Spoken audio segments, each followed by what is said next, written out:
Okay, in this video you need to learn how to identify whether or not a compound is an ionic compound or a molecular compound. Alright, so to tell if a compound is ionic, it has to be a metal bonded to a nonmetal or a metal to a polyatomic ion, or I guess if you have like ammonium in it, which is the positive polyatomic ion, you can have the ammonium to like a nonmetal or ammonium to another negative polyatomic ion. But anyway, mostly it's metal to a nonmetal. To be a molecular compound, you have to have a nonmetal to a nonmetal. Now, you're going to have to know how to identify what's a metal and what's a nonmetal. And the easy way to do it is to look at the periodic table. Everything to the left of the periodic table stair-step line, for the most part, is a metal.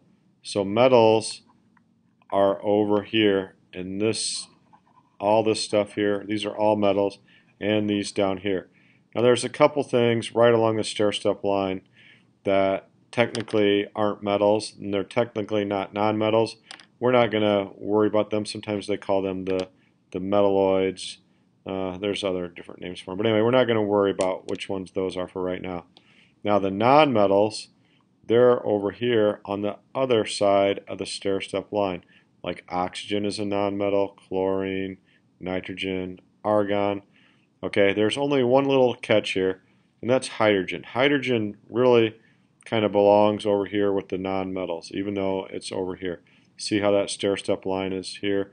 A lot of periodic tables don't have that, but hydrogen would be classified as a nonmetal. All right? So, the stair-step line divides the metals from the nonmetals. So if you look at a periodic table, calcium is a metal, oxygen is a nonmetal.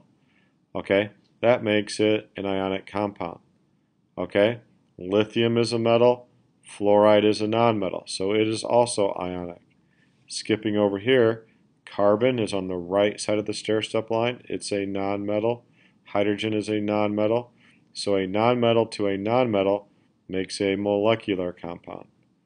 Nitrogen to oxygen, nonmetal to nonmetal, molecular. Calcium, metal, carbonate, okay?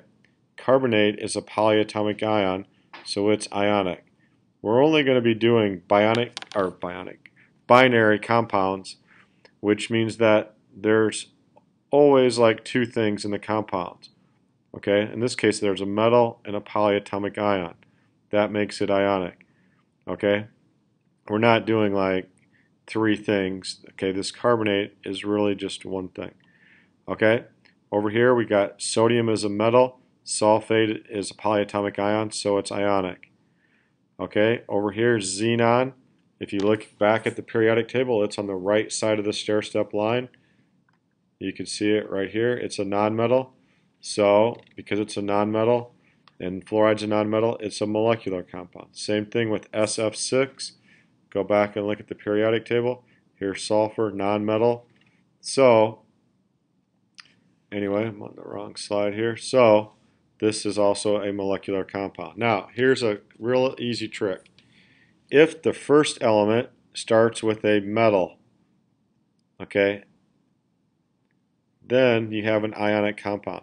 If the first element starts with a nonmetal, you have a molecular compound. The only exception, for the most part, that we're going to be using in this class is when the first compound, or the compound starts with the ammonium ion, which is NH4, then it's going to be ionic. That's about the only exception. Okay? Now, I have a practice thing for you to do, so let's see if you can do this practice thing. So what I want you to do is to pause the video. Then I want you to go through and put an I if you think this is ionic, or an M if you think it's molecular. Okay, pause the video and do it. Okay, so now let's see if you did it right. So carbon is a nonmetal. Right away, that's molecular. Calcium, metal, so that's ionic. Iron is a metal, ionic.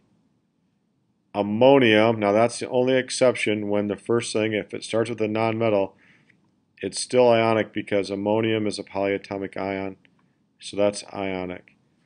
Sulfur, nonmetal, molecular. Phosphorus, non-metal, molecular. Magnesium, metal, so that's ionic. Hydrogen, non-metal, molecular. So, if the first element is a metal, it's ionic. If the first element is a non-metal, like carbon, then it's molecular. The only exception is when it has ammonium in the formula, it's ionic, even though it starts with a non-metal. Okay? So hopefully you can determine whether a compound is an ionic or molecular compound.